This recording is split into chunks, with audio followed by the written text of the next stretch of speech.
Is the universe the result of chance? Are we here as living beings as a result of chance? Why does the universe exist rather than nothing at all?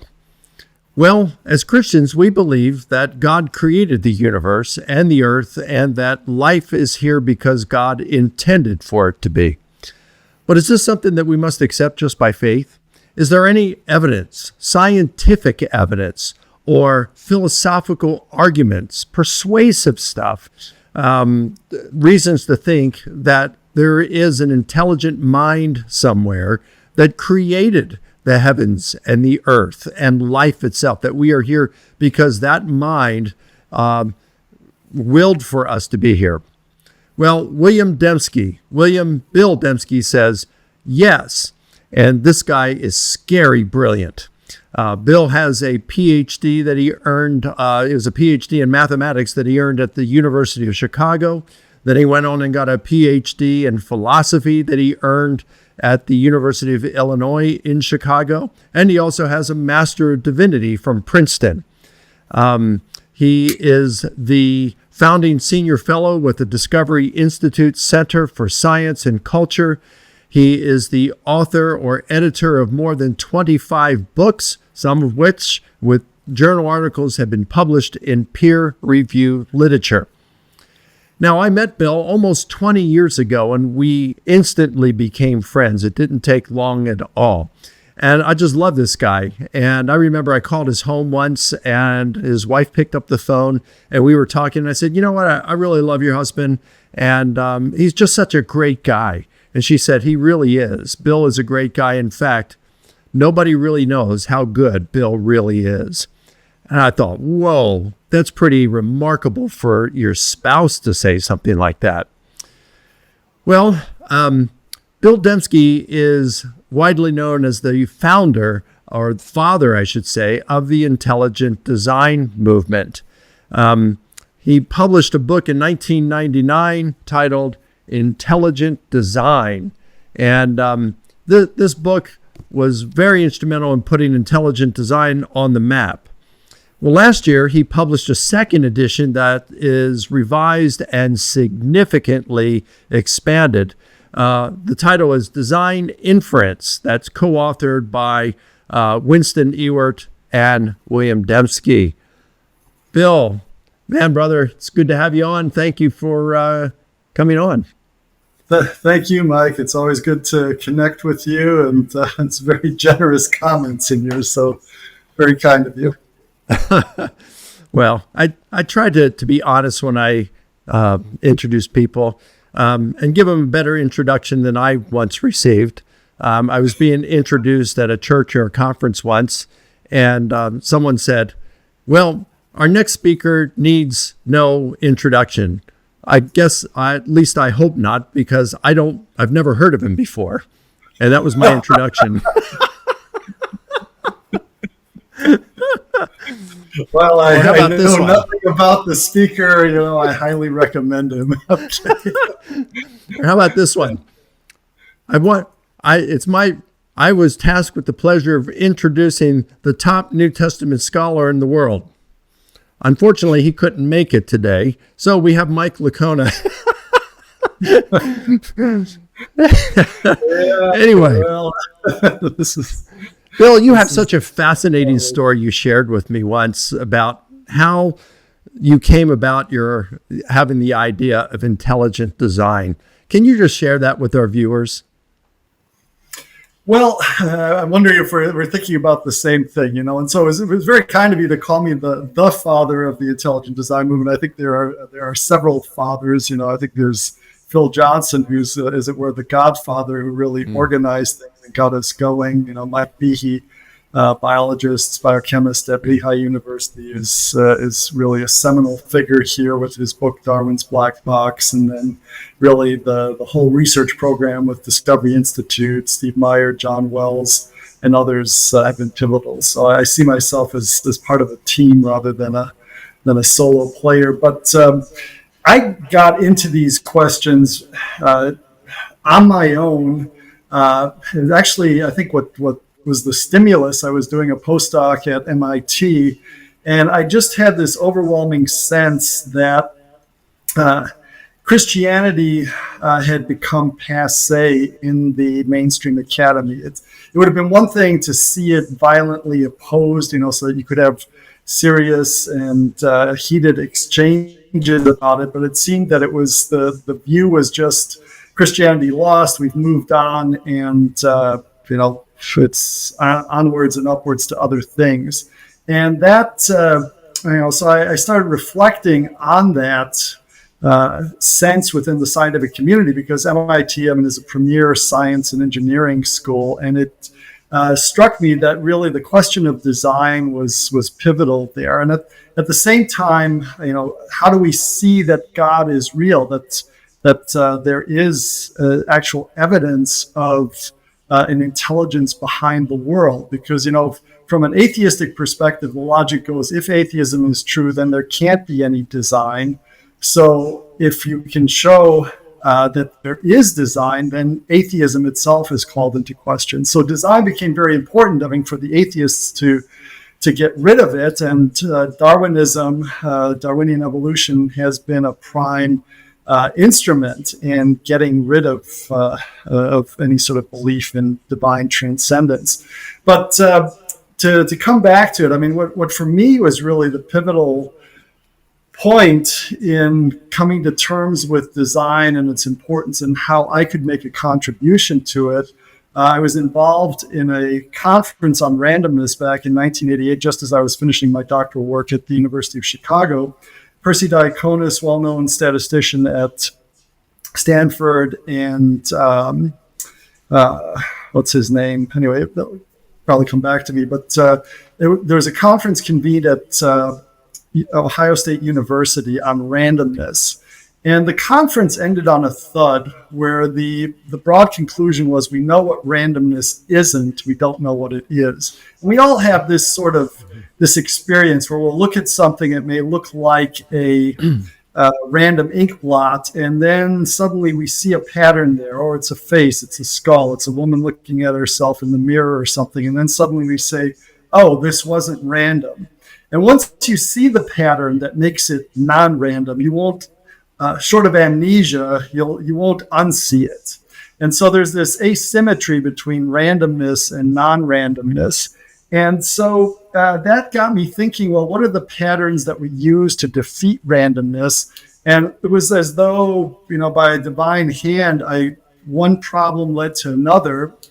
And then in 1998, I published this book, The Design Inference, with Cambridge University Press, which actually got me a lot of good play. It looked like I was a rising star in the academy. But in the book, I was a bit cagey about where to apply it. So I applied this design inference to the search for extraterrestrial intelligence, plagiarism, data falsification, cryptography, various areas that were unobjectionable to the materialists. I did apply the methods to the origin of life, but only to show how the logic applied without actually drawing a conclusion.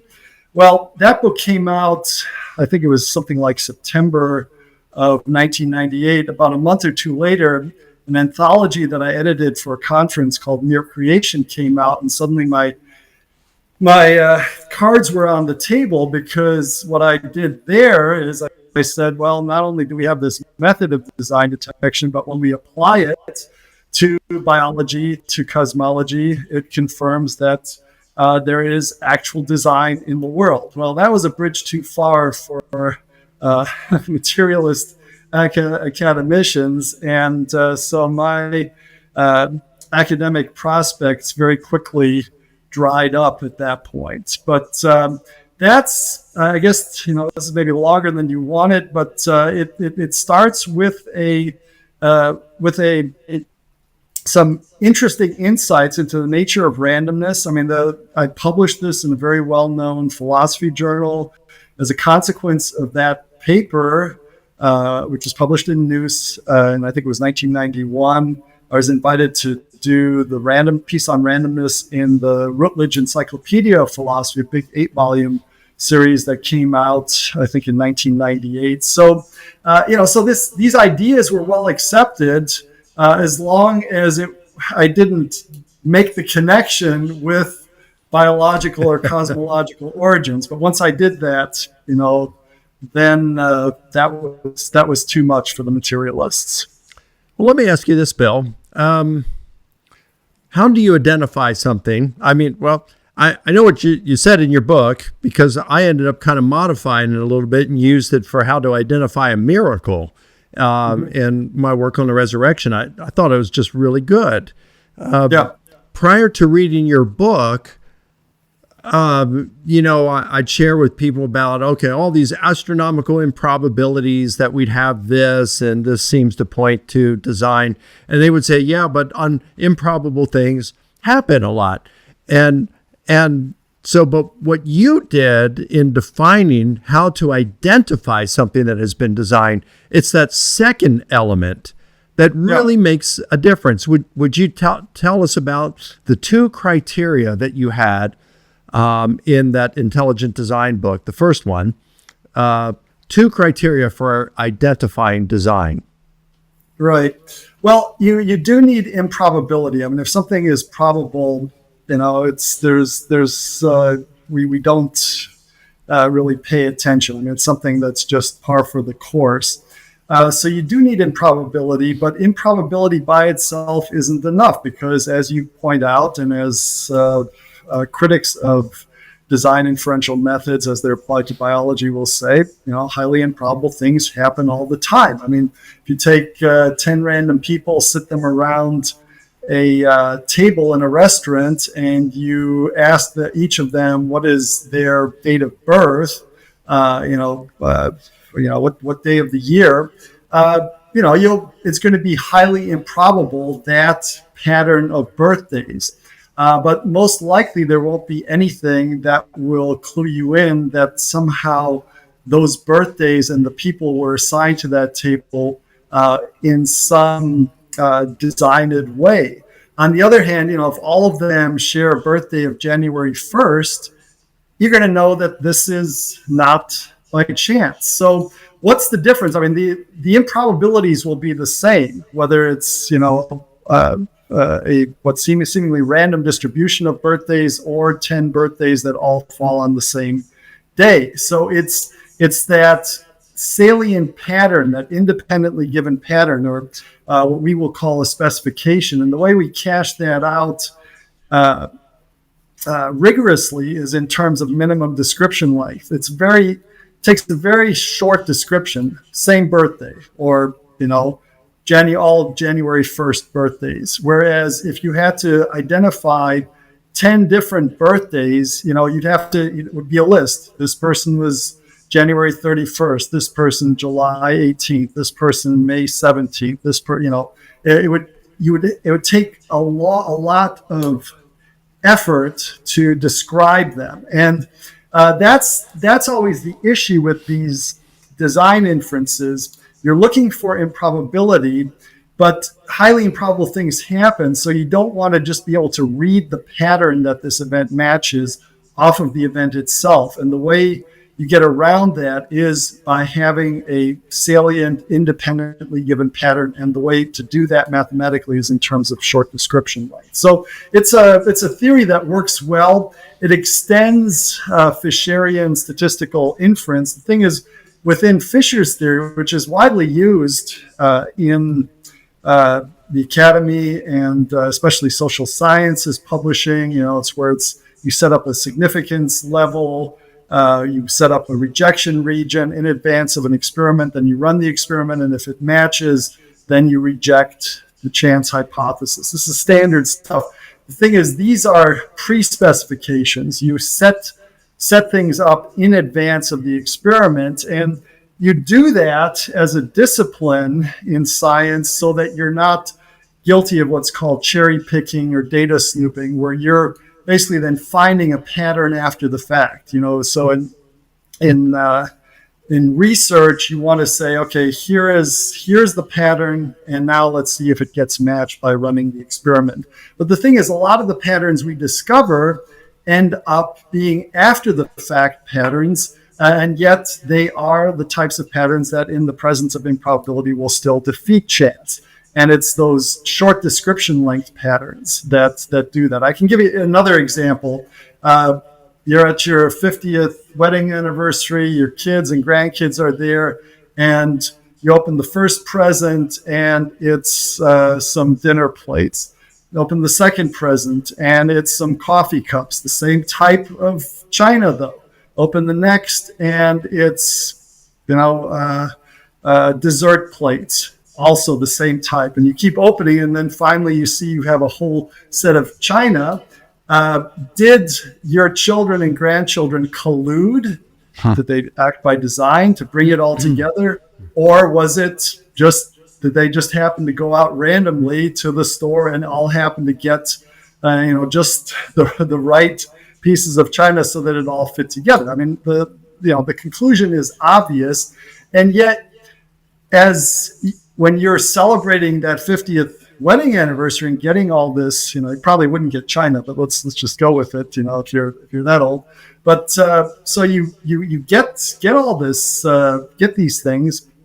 You're going to know that this was not the result of chance, and yet it's not like you had that pattern going into it. Oh, I know that my kids are going to be giving me a china set, but it wasn't pre-specified, but there was a pattern there nonetheless that once you see it, you know that you're dealing with something that's designed. And, and this is, this does have real evidential value,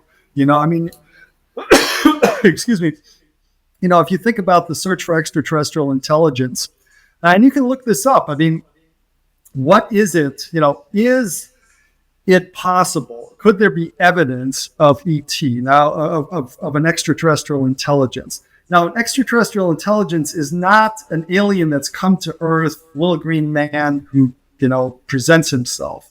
It's what are you getting? You're getting a signature, a signal from outer space that's going to have some pattern.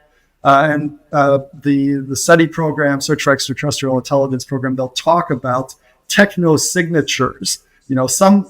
Something about a signal from outer space, some sort of radio transmission that's going to have some pattern that's going to be convincing that it's the result of an intelligence. And we can imagine that. There was a film based on a novel by Carl Sagan that came out in 1998, I believe. It was called Contact. And there's a key moment in the movie where contact is established. Well, what does contact mean? It's that we've identified an alien intelligence. And it's a long sequence of prime numbers divisible only by themselves in one. They're mathematically significant, and it's very easy to describe them. Oh, those are prime numbers, so it's got a short description length. Check, everything with the design inference. And, indeed in the film, that was how they came to the conclusion that an alien intelligence actually was communicating. Now, the thing is, the real life SETI program has never had any sort of signal like that, so to this day, people will regard it as a legitimate scientific research program. It is testable in the sense that these technosignatures or these salient patterns, improbable patterns could potentially lead us to think that we're dealing with an intelligence, but nothing like that has been discovered. Yet closer to home, you look into a cell, you do see technosignatures in the DNA, in the ribosomes, in the proteins, in the machinery of the cell. So, it always amazes me when biologists and materialists will say that intelligent design is untestable, when in fact it is eminently testable. It is certainly as testable as the search for extraterrestrial intelligence, and there's actual positive evidence for it. Whereas with SETI, there isn't any. It could be, but to date, no decisively confirmatory signal has been received. So anyway. It seems to me you gave some examples in the first book too. The ones you just gave now are kind of new to me. They're pretty cool. And I just might be falsely remembering this, but I think you said something like in archaeology, is this an arrowhead or is this just a formation of a rock? And it's like, okay, well, does it have a pattern in it of the scraping that we would normally affiliate with a personal agent that would create this? So like in archaeology, I remember you mentioned the contact one and the SETI. Seemed to me you mentioned something too, like about it containing information, like maybe the waves at a beach, they come up at night, they are receding as the tide goes out, and they leave some sort of, wavy pattern in the sand at the surf. And you look at that and say, okay, well, what's the chances that it would be that particular one? Well, astronomically low. But if you saw some kind of writing in the sand that says, John loves Sally, that contains some information. That is not random there. That's right. Yeah, so that's an example I think Steve Meyer has given, and to your point, or archaeology. That's another example, because it's again, this is a basic part of human rationality. Is it the result of chance or is it the result of design? And how do we distinguish that? Did this person die of natural causes? We would call that chance. Or was it, purposeful? Is there foul play? And that's so. These are sorts of questions we ask, and they're part of basic human rationality. We need these to make sense of the world. Archaeologists do this. Is that a burial mound? Is that a naturally formed mound? Is that just a random chunk of rock? Is it an arrowhead? So those are the sorts of questions. And if you're going to answer the question about an arrowhead, we can imagine that different chunks of rock can start approximating an arrowhead, but at some point the fit is too close. The sculpting, carving of it is just too evident that we're going to say, oh yeah, this is the result of design. This is not the result of wind and erosion. So these are distinctions we draw, and my work in the design entrance was aimed at trying to provide the theoretical underpinnings. What's the mathematics? What's the logic that makes that work?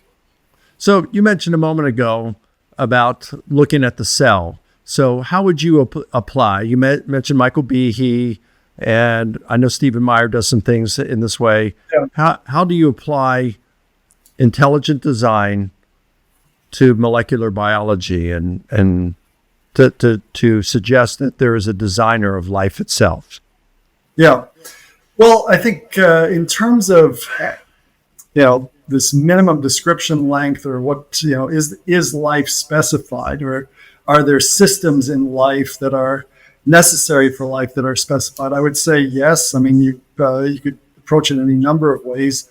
I think for me, perhaps the strongest evidence of design in living systems is the genetic code. And by that, a code is not just a string of alphabetic characters. It's a way of transforming one type of alphabetic or grammar into another. So, you can think of a decoder ring, where you've got maybe some symbols, a little Orphan Annie decoder ring, and then it transforms them into Roman characters. But in this case, what you have are triplets of genetic characters. So there's 64 possibilities. You've got 4 possibilities in each place, and then you've got these codons. They work in triplets, and they map onto amino acids. And so you form these proteins from this genetic machinery. It's interesting that this genetic machinery was understood to be a code. I think it was perhaps implicit even in the structure of DNA when that was uncovered by Watson and Crick in 1953. But by the early 60s, it was known just what the transformation was, how these triplets of DNA nucleotides, how they mapped onto amino acids. And so at that point, the code was established. But what's interesting is this very idea of coding was formulated in the 1940s by Claude Shannon. So it's funny, you have this mathematical theory that emerges, and then suddenly within a few years, you see that it's instantiated in real biological systems. So the question is, how do you get that code? And, from a Darwinian evolutionary perspective, well, it's always a gradualistic approach. You have to explain complexity from simplicity. But the problem is, this is where I think the argument for the genetic code is stronger than, for instance, the argument that's made at the level of biochemistry, for instance, that the bacterial flagellum, for instance, that's a molecular system machine inside certain bacteria that propels them through their watery environment. Very sophisticated machinery, can spin at 100,000 RPM, change direction in a quarter turn. Darwinists have no explanation for how this emerged gradually. They found one subsystem called the type 3 secretory system within it, but they are bereft of any sort of compelling explanation for it.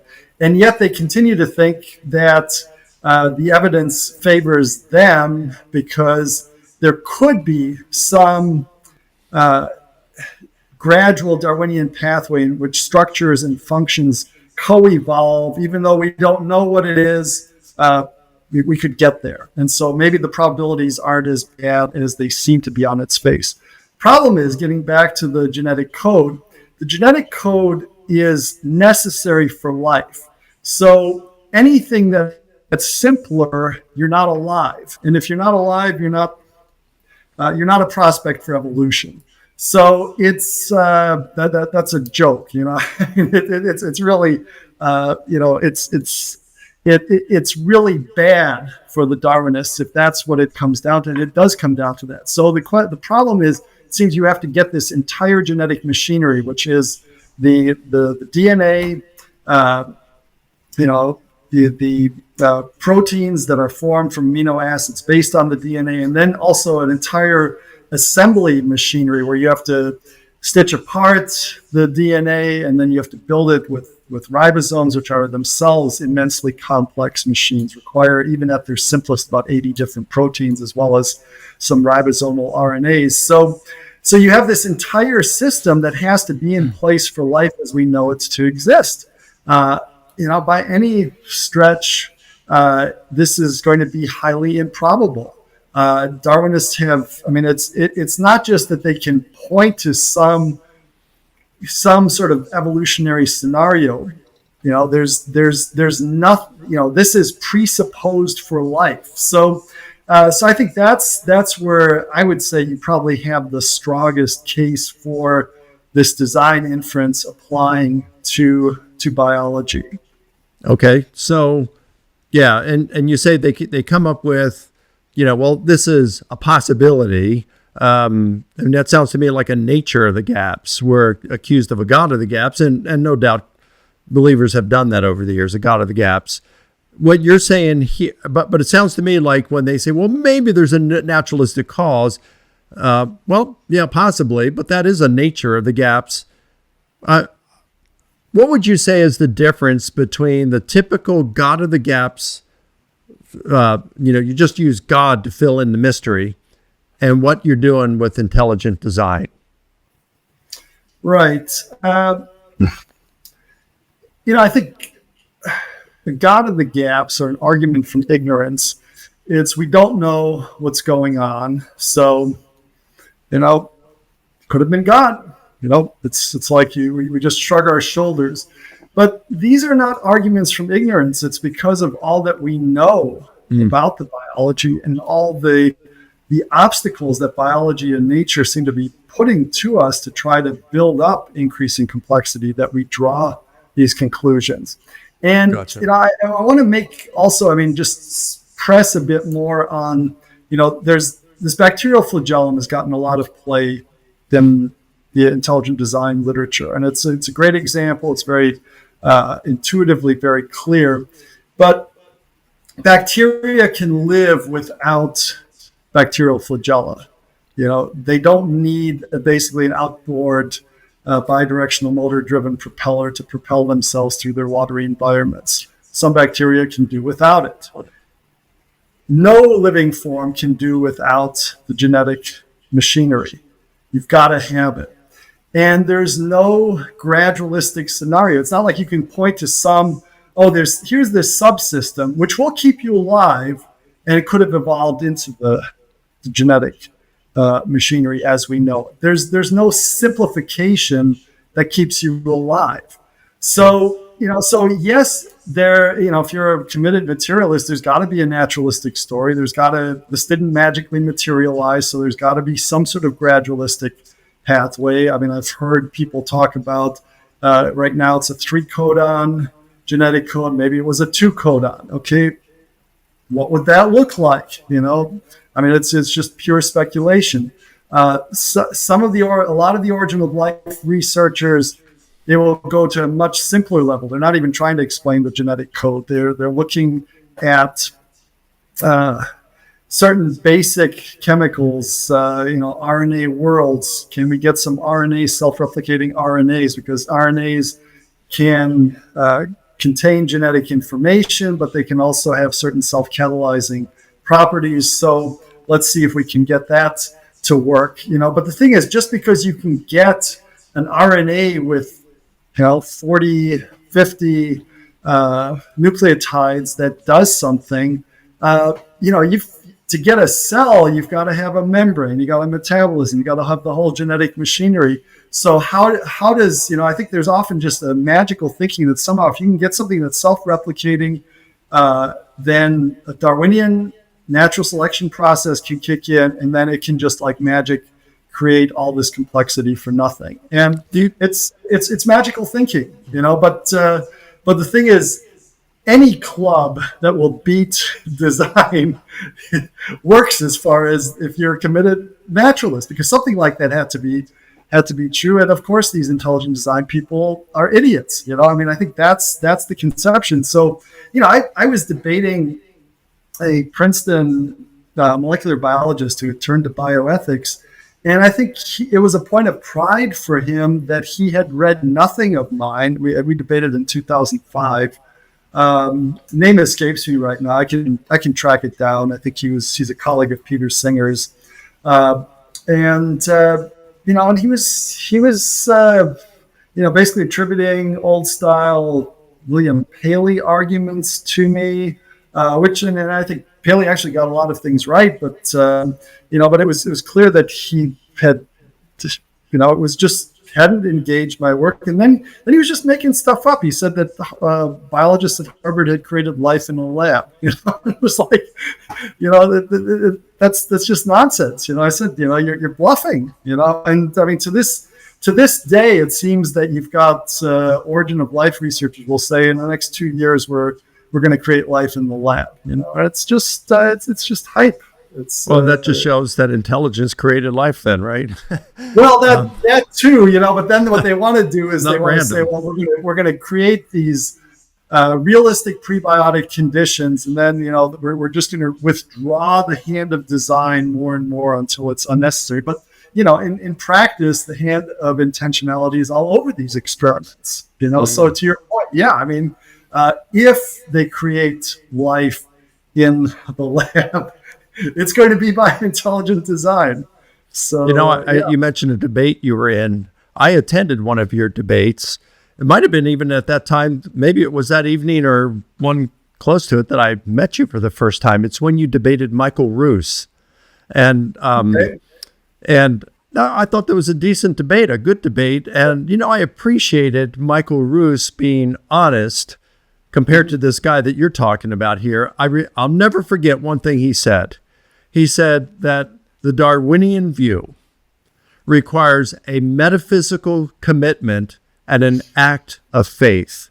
I thought, whoa, I remember writing that down immediately and thought, that is huge for an atheist philosopher of science at Florida State University saying, Darwinism, the Darwinist model requires a metaphysical commitment and an act of faith. Do you remember him saying that in your debate? I mean, I've heard things to that or read things to that effect, Ron, but I think if that's the meeting I'm thinking of in 2006 in Georgia, what struck with me was where he said, unlike a lot of atheists, he said, I would love it if there was heaven. If there was heaven, I would be watching a new Mozart opera every night and eating fish and chips. So I by the way, I'm in regular touch with him. We're planning on doing a 20th anniversary sequel, not a second edition, but we did a book with Cambridge in 2004 called Debating Design, and so we're looking to do a new book on Darwinian design. And, that's awesome. Largely new cast of characters. He is older. He's dealing with a lot of health issues. So I hope we can get this off the ground. But he's a delightful guy. I've learned a lot from him about just engaging people and bringing the best out of people. I remember doing a debate with him at the University of Arkansas, or I think University of Central Arkansas around 2003, 2004. And I remember we had a dinner with some of the honors students, and he went around, I think there were about 30 people there, and he went and shook the hand of each person there and just, took a real personal interest. Yeah, he's a great guy. In some ways, I think he's close to the kingdom, but he has a Quaker background, so that's interesting. That's pretty cool. You mentioned about how so I asked you how intelligent design works when we're talking about the genetic code, life itself. What about in astronomy and the universe itself? What would you say is the most compelling argument to you using intelligent design that the universe was created? Yeah, it was designed. Well, I think what commonly goes by the fine-tuning arguments, so that it seems that the sorts of conditions that are needed for the universe to be life-permitting. So, if you increase gravity a little bit, everything clumps too much, and you can't get multi-celled organisms like ourselves that can be conscious.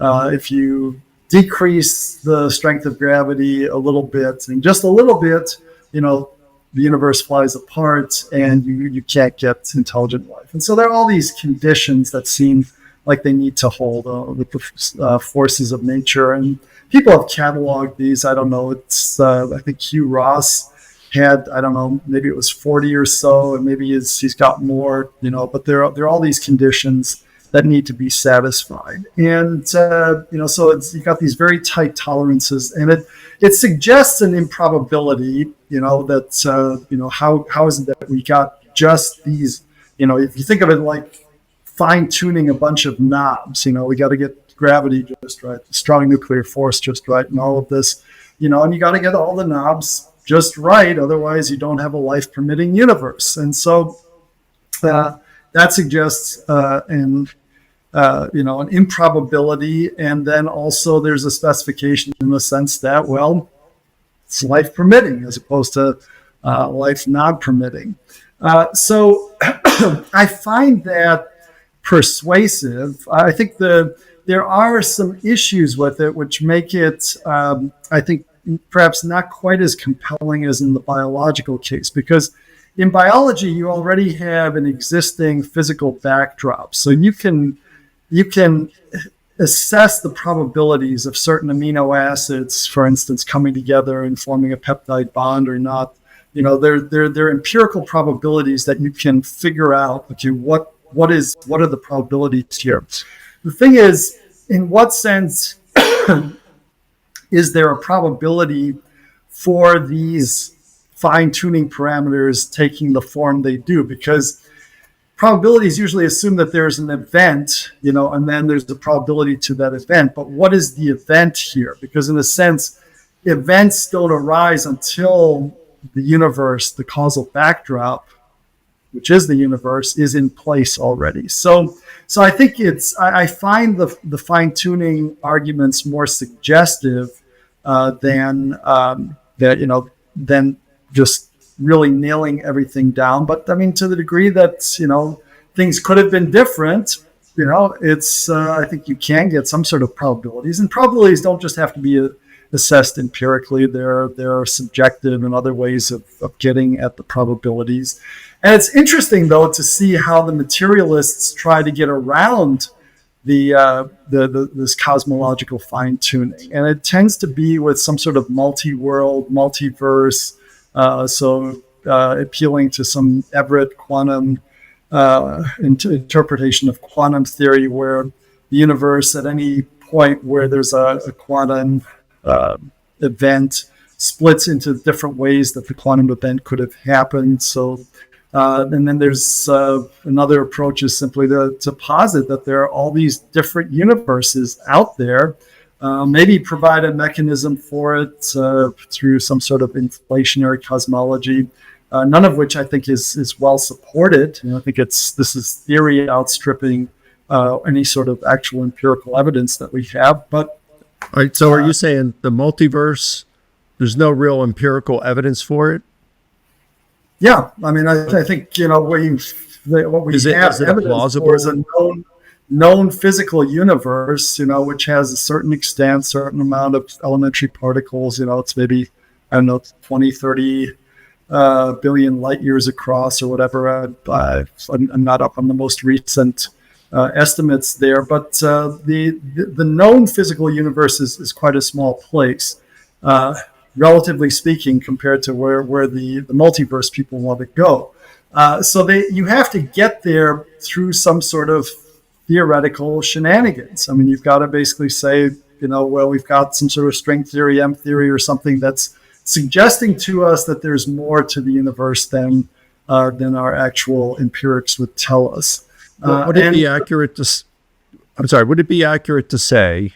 And I'm just asking this, I don't know. Would it be accurate to say that the multiverse hypothesis came up because non-believing scientists couldn't come up with a plausible explanation for how our universe came to look as though it was designed with life in mind? I would say that's a big motivator typically. I mean, so you beat me to the punch. And the idea is, if you increase your probabilistic resources, this is a key concept in design inference, you can take any event, however small its probability, and amplify it. So you can make it as probable as you want. I mean, this is a direct consequence of something that's called the strong law of large numbers in probability theory.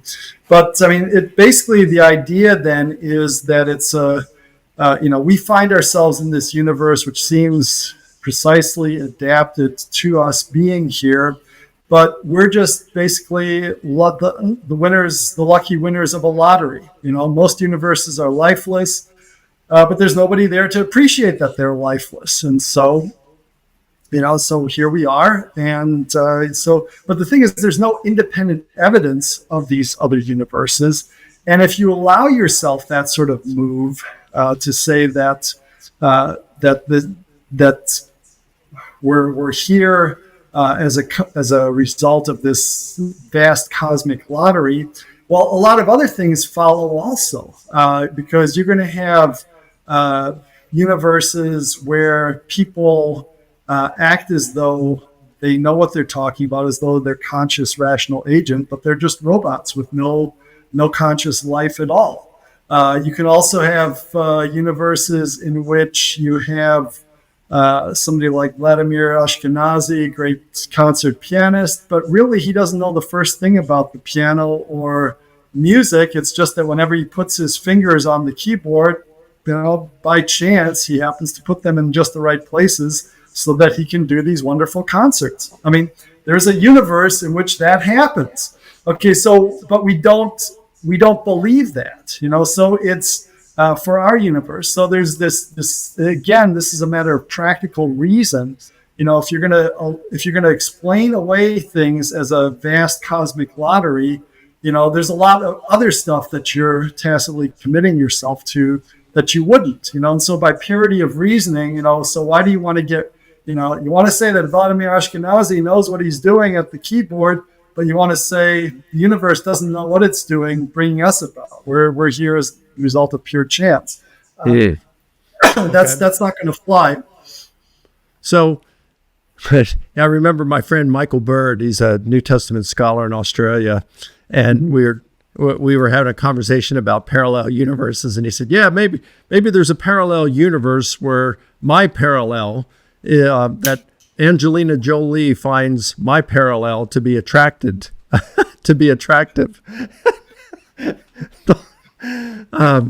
Oh man, he's hilarious.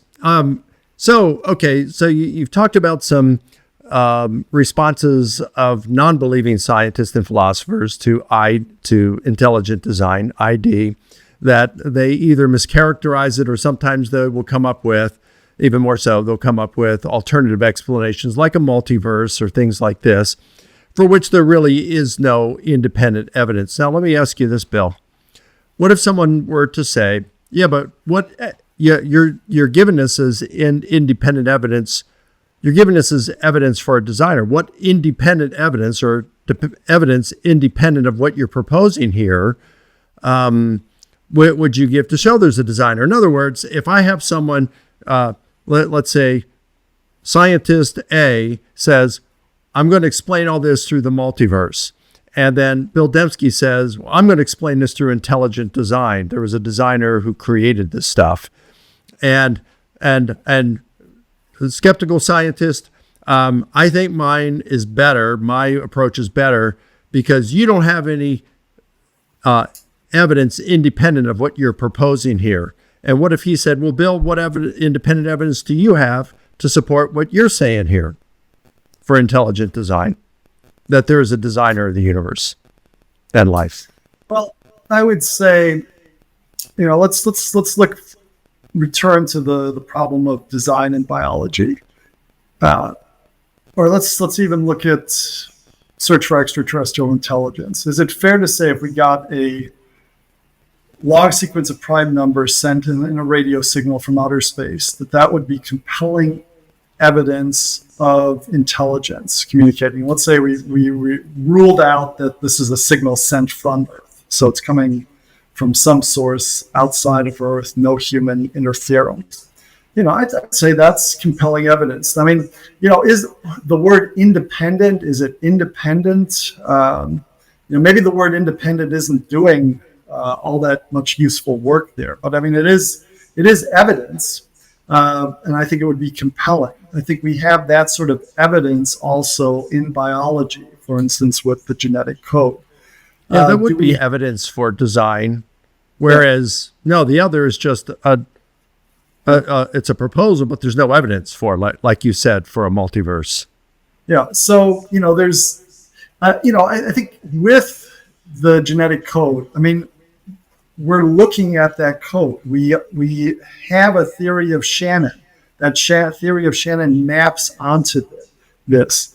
With the multiverse, what you'd want is, we have evidence of this universe, but we don't. I mean, these multiverses, they're causally disconnected from our universe. Because if they were causally connected, they would be part of our universe, and then we'd have access to the, there'd be a chain of information. So I would say there is no independent evidence, or there's no evidence for these, or empirical evidence. I don't know what sometimes you wonder what, how much work you want an adjective here to do, but it seems to me, on the other hand, the sort of fine tuning, if it's not compelling evidence, it certainly is suggestive, and the very fact of design, and the very fact that so many materialistic scientists are looking to a multiverse, looking to a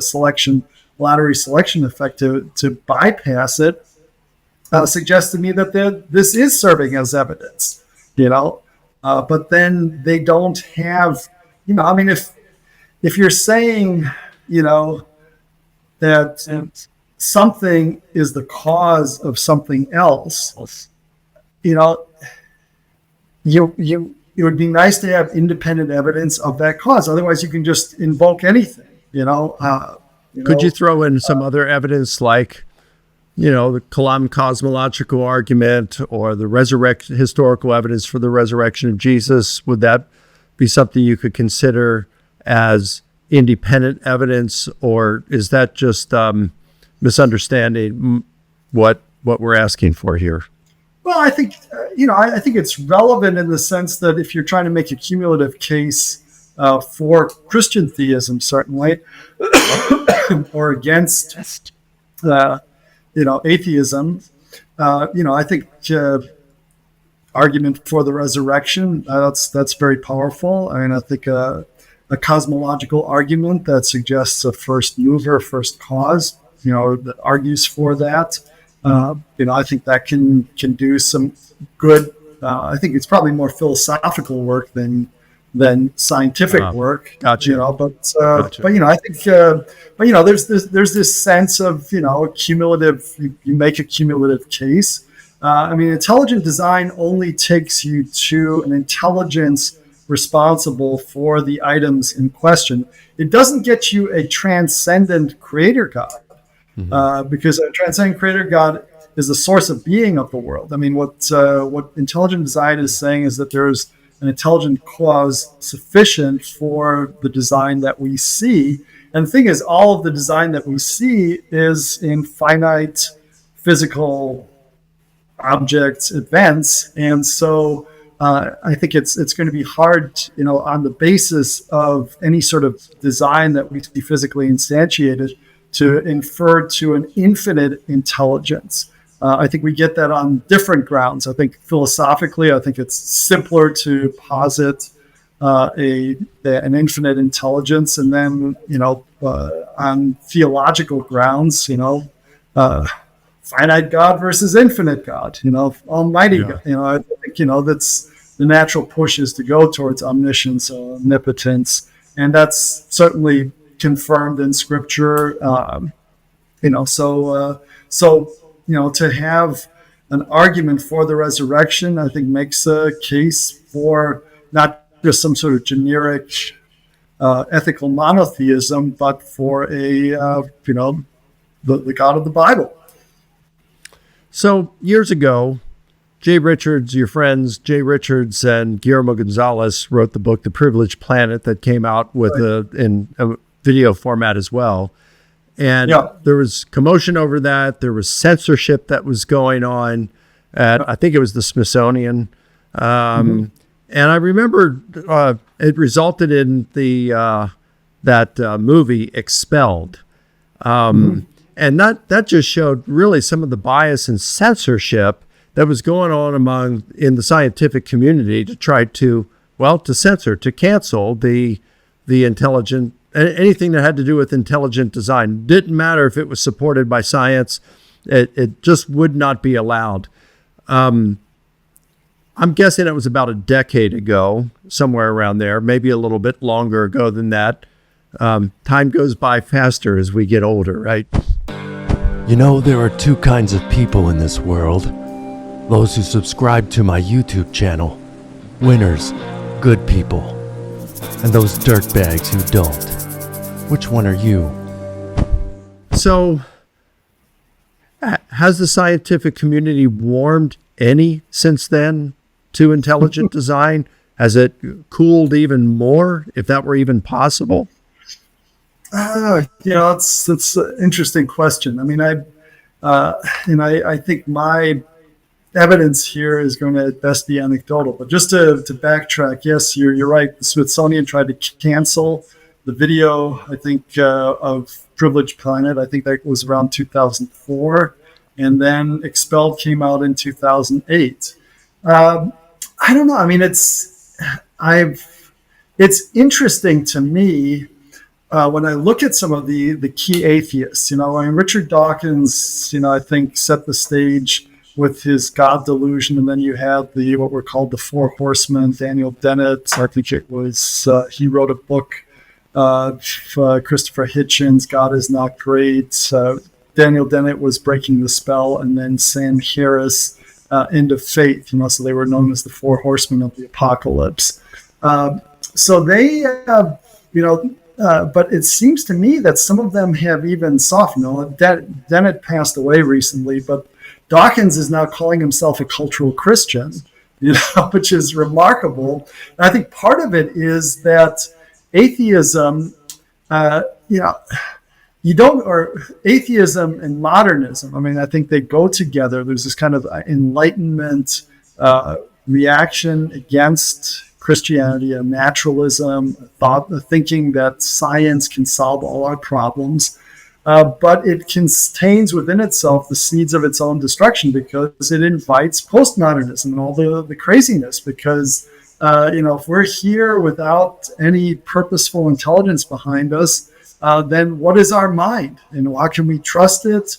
And why not think that we can make our reality any way we want? And so I think Dawkins has enough of a sense, and, his colleagues like Steven Pinker at Harvard, they are now reacting to the sort of postmodern craziness. What is a woman? I mean, they want to say, they want to take a traditional view on this, base it in biology, but you can't even have biology in this postmodern reconstructive approach to things. So I think maybe they're feeling the pressure, but they're not going to go with design.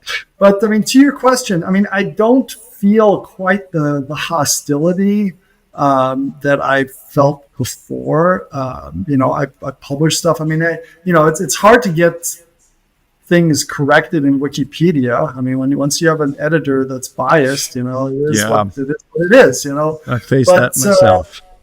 But it does seem that I seem to look over some people's shoulders. I hear conversations with younger biologists who are not, they're not ID people, but they don't seem as rabid and as some of their forebears, and it seems in some cases they're admitting that intelligent design has identified some real substantive problems, so I don't know where it's all going, and you come back to, you mentioned the film Expelled. I mean, it opens up where you're looking at the Berlin Wall, right? I mean, it's black and white, and there's a image of kids playing soccer, but in the shadow of the Berlin Wall. And the Berlin Wall, I mean, I had an uncle who lived and aunts and cousins who lived in what was then West Berlin, and then I was watching the Cold War. I was born 1960, and I traveled through the East Zone and everything. But when it came down, it was very quick. So I don't know if something like that can happen with the collapse of Darwinian thinking. I think one issue that I think favored the collapse of communism is that. Especially in East Germany, they could see the TV, what shows what was going on in the West. You could see the economic disparity. The West Germans were living opulent lives compared to the East Germans. So, you could see the palpable failure of communism. But with Darwinism, there isn't that correction, it seems, that you get with economics, where you can go bankrupt because, you've got all this money that's flooding the academy, and these people, they can be self-selective, if you're not a good Darwinian. I mean, this even happened at Baylor. I was on faculty there for a while, and, it was very hostile, I think, especially in neuroscience and biology, to intelligent design. I think the biology department in my time there put up a public statement against intelligent design. So it's, they're able to get away with it. So I don't know. I mean, I think you've got James Tour at Rice in nanotechnology. Yeah. He gets excited over the smallest things. Quite true. Yeah. I mean, and I think, please back up. You froze for a moment. So start over after I kind of said the thing about he gets excited over the smallest things. Yeah. Yeah.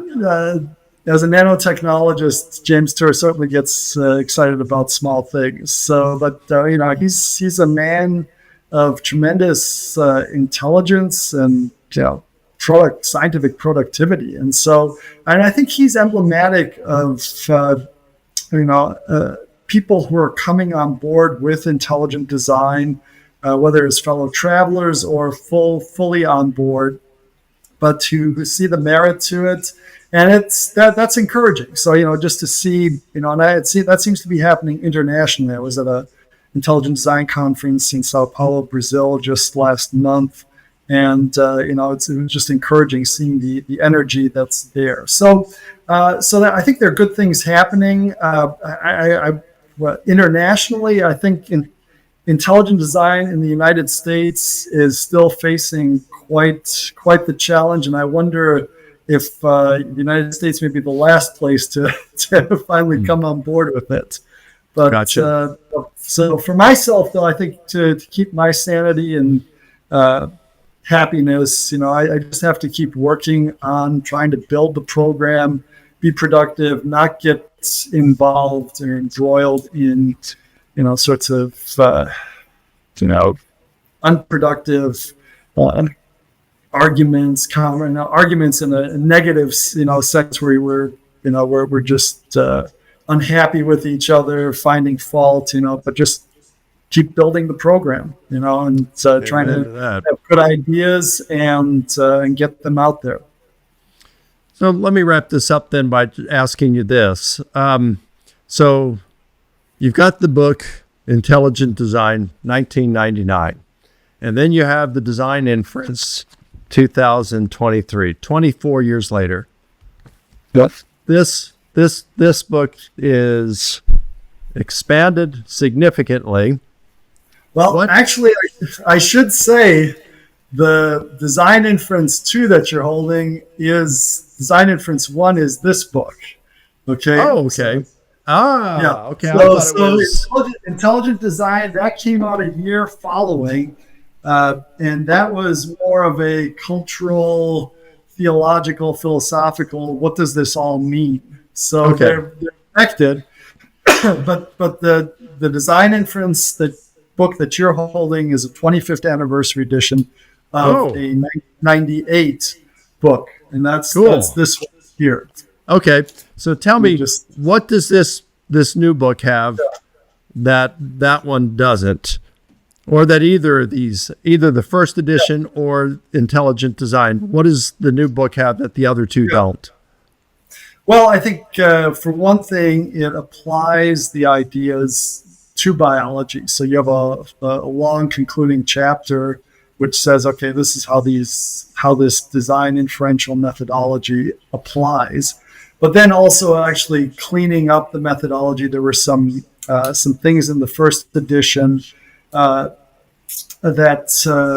was one aspect to what I defined as a specification that ended up proving superfluous. It was called a conditional independence condition. You really didn't need it once it became clearer what this minimum description length. So it's a technical point, but it cleaned things up.